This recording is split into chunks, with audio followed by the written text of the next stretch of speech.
Hello विद्यार्थियों, कैसे हो आप सभी। स्वागत करता हूं आपका सीपी सर की क्लास में। विद्यार्थियों, आज की इस इम्पोर्टेंट क्लास में हम बात करने वाले हैं आपकी class 12th English compulsory NCERT का जो सिलेबस है उसके अंतर्गत आपकी फ्लेमिंगो बुक की जो तीसरी पोइम है ए थिंग ऑफ ब्यूटी, उसका ओनली वन आंसर है वो आज हम करने वाले हैं। यानी थिंग ऑफ ब्यूटी पोइम से आपका कोई भी प्रश्न आए तो आज मैं आपको ओनली वन आंसर बताऊंगा, तो वो एक उत्तर लिख के आप अपना काम चला सकते हैं। और पोइम के अंदर तो आपको पूरे में से पूरे नंबर मिलने के पूरे चांसेस रहते हैं। तो आज की क्लास में हम थिंग ऑफ ब्यूटी का ओनली वन आंसर करेंगे, तो आप इस क्लास को अंत तक जरूर अटेंड करें। आपको निश्चित रूप से बोर्ड एग्जाम के अंदर है वो इस पोइम से फायदा होने वाला है। तो क्लास को शुरू करने से पहले आप लोगों से एक रिक्वेस्ट रहेगी कि आपने अब तक हमारे यूट्यूब चैनल को सब्सक्राइब नहीं किया है तो प्लीज़ आप इसको सब्सक्राइब करें, और दोस्तों बेल आइकन को भी ज़रूर प्रेस करें। और क्लास अच्छी लगी तो लाइक करें, और कम से कम एक मित्र के साथ में इस क्लास को आप जरूर शेयर करें। तो चलिए आपका कीमती समय नहीं गंवाते हुए आज की पोइम को शुरू करते हैं। तो देखिए, सबसे पहले हम इसकी शॉर्ट समरी देखेंगे कि ए थिंग ऑफ ब्यूटी पोइम में एक्चुअल में है क्या। तो किसने लिखा है? जॉन कीट्स ने। तो अकॉर्डिंग टू जॉन कीट्स के अनुसार ए थिंग ऑफ ब्यूटी, सुंदरता की जो वस्तु होती है, प्रोवाइड, वो हमें क्या उपलब्ध करवाती है? Endless Joy. सुंदरता की वस्तुएं इस पोइम में कुछ बताई गई है। तो उनमें से जो सुंदरता की वस्तुएं हैं वो हमें एक ऐसा आनंद, एक ऐसी हैप्पीनेस प्रदान करती है जो एंडलेस है, जो आनंद कभी समाप्त नहीं होने वाला होता है। इट्स लवलीनेस, इसकी जो सुंदरता है, कीप्स ऑन इंक्रीजिंग, यानी जो सुंदरता की वस्तुएं हैं उनकी सुंदरता इंक्रीज होती जाती है, कभी कम नहीं होती, हमेशा वो बढ़ती जाती है। इट्स ब्यूटी नेवर सीज, इसकी ब्यूटी कभी सीज नहीं होती, कभी इसकी ब्यूटी खत्म नहीं होती। Today everyone's life is filled with sadness, कि वर्तमान समय में जो सभी लोग हैं उनकी जो लाइफ है वो सैडनेस से, दुख से है वो भरी हुई है, निराशा से भरी हुई है। साथ में उनकी जो ग्लूमी डेज है, उदासी भरे दिन है, एंड डिजेक्शन है, जितनी भी कमियां हैं उन सब से जो व्यक्ति की लाइफ है वो भरी भी रहती है। But the things of beauty, ये जो सुंदरता की वस्तुएं हैं वो डिस्पेल कर देती है इस सैडनेस को, हमारे जीवन से हटा देती है। Beautiful things make life worth while and give us Joy, ये जो सुंदरता की वस्तुएं हैं ये हमारे जीवन को वर्थ वाइल यानी सार्थक बना देती है, और हमें आनंद की भी प्राप्ति होती है इनसे। The poet names a few beautiful things like the sun, the moon, big and small trees, daffodils, cool clear streams and musk roses.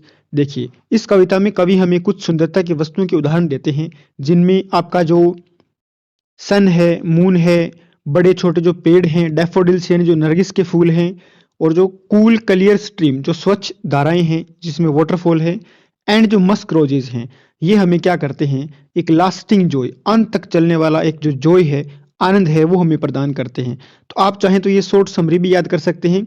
और अब मैं आपको ओनली वन आंसर बताऊंगा, तो इस पोइम से कोई भी प्रश्न आए और अगर आपको वो प्रश्न याद नहीं है तो आप ये उत्तर लिख के अपना काम चला सकते हैं।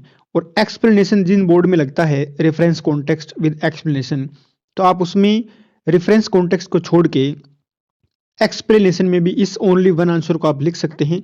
एग्जामिनर आपको जरूर पूरे में से पूरे नंबर जरूर देगा। तो देखिए इस पोइम में क्या है, ओनली वन आंसर है वो हम देखते हैं।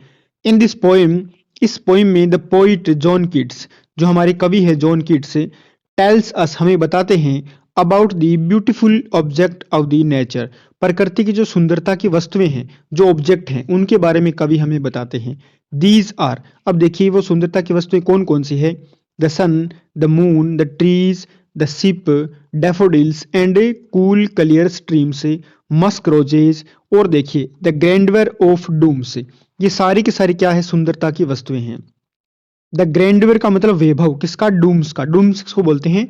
अगर किसी व्यक्ति की मृत्यु हो जाती है तो उसके ऊपर हम जो गुबंद बनाते हैं, जो मकबरा या फिर उसकी जो कब्र है, वो भी क्या है? वो भी एक सुंदरता की वस्तुएं हैं। जब भी हम उस कब्र को, उस व्यक्ति के ऊपर बने हुए मकबरे को देखते हैं, डूम को देखते हैं, तो हमें उस व्यक्ति के अच्छे विचारों का है वो अनुसरण होता है। एंड दी लवली टेल्स, वो जो सुंदरता की कहानियां हैं, ये सारी की सारी क्या है? इस पोइम के अंदर बताई गई सुंदरता की क्या है? वस्तुएं हैं, जिसके बारे में कवि हमें बताता है। आगे चलते हैं। According to Keats, John Keats के अनुसार a thing of beauty gives us a joy forever, सुंदरता की जो वस्तुएं हैं एक ऐसे आनंद की प्राप्ति करवाती है जो अंत तक चलता है, जो कभी खत्म नहीं होता। इट्स ब्यूटी इंक्रीजेज, इसकी जो सुंदरता है वो हमेशा बढ़ती जाती है। The beautiful things of the nature gives us a peaceful sleep, इन सुंदरता की वस्तुओं से हमें एक शांत नींद की प्राप्ति होती है। एंड मेंटल हेल्थ, और मानसिक रूप से भी हम क्या होते हैं, स्वस्थ होते हैं। इन बैड डेज, बुरे दिनों में, द थिंग्स ऑफ ब्यूटी, ये जो सुंदरता की वस्तुएं हैं, कीप्स अस कनेक्ट, हमें जोड़े रखती है किससे, टू द लाइफ, जीवन से। एंड जो एंडलेस फाउंटेन है, जो कभी खत्म नहीं होने वाला झरना है, वो हमें क्या करवाता है, वो हेवंस के ब्रिंक से, यानी हेवंस के स्वर्ग के किनारे से एक इमोर्टल ड्रिंक, एक अमृत रूपी पानी है, वो हमेशा हमारे ऊपर है, वो उड़ेलने का काम करता है। तो विद्यार्थियों, ये था ए थिंग ऑफ ब्यूटी पोइम से ओनली वन आंसर। आप चाहें तो इसका स्क्रीनशॉट ले सकते हैं, इसको नोट कर सकते हैं, और आप इस प्रश्न को बहुत अच्छे तरीके से तैयार करें। आपको बोर्ड एग्जाम के अंदर है वो निश्चित रूप से हेल्प मिलने वाली है। और मैंने आपकी फ्लेमिंगो प्रोज के सारे चैप्टर की जो शॉर्ट समरी या कहीं ओनली वन आंसर है वो करवा दिया है, तो आप जाएं उन वीडियो को भी आप देखें, वो ओनली वन आंसर आप याद करें अगर आपको इस पोइम से या फिर फ्लेमिंगो प्रोज से सारे प्रश्न याद नहीं होते। उम्मीद करता हूँ आपको क्लास अच्छी लगी होगी। क्लास अच्छी लगी हो तो प्लीज़ इस वीडियो को कम से कम 1 मिनट के साथ में जरूर शेयर करें। आप ये वीडियो कहाँ से देख रहे हैं कमेंट करके मुझे ज़रूर बताएं, और आपने अब तक हमारे यूट्यूब चैनल को सब्सक्राइब नहीं किया है तो प्लीज़ आप इसको सब्सक्राइब करें। अगर आपका कोई सवाल है तो आप कमेंट बॉक्स में या इंस्टाग्राम पर मुझे पूछ सकते हैं। विद्यार्थियों, मिलते हैं अगली क्लास में, तब तक के लिए जय हिंद, जय भारत, टेक केयर।